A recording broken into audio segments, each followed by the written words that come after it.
You're watching KGUN-9 on your side. News at 6. Tensions ratcheted up a couple of notches today in the battle between the Obama administration and a congressional committee investigating Operation Fast and Furious, of course, that botched plan that allowed illegal gun sales into Mexican cartel hands. Well, now that congressional committee wants the House to hold the U.S. Attorney General in contempt of Congress for refusing to turn over documents that the committee demands, but the president says he doesn't have to, and the president says it's his call. Craig Smith is in the newsroom now to sort everything out in this Not on Your Side Border Watch. Well, you know, local reaction to the latest in Fast and Furious has been quick and angry. Arizona was at the heart of the operation. Guns sold here went to Mexico and turned up where Border Patrol agent Brian Terry was murdered. Now the Fast and Furious investigation has become a test of power between members of Congress and the president.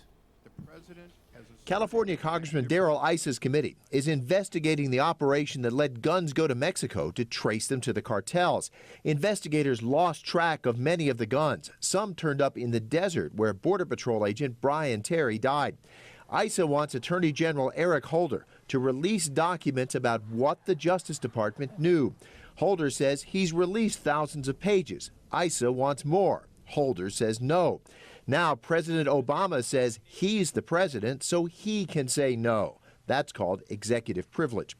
Brandon Judd is president of the local Border Patrol Union. He worked with Brian Terry. What do you think of the idea of the president invoking executive privilege on this?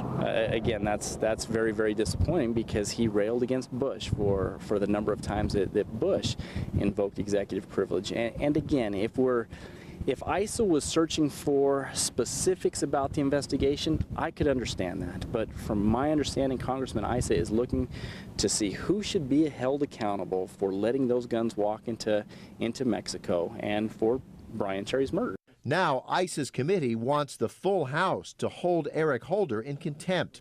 Congressman Paul Gosar is the only Arizonan on Issa's committee.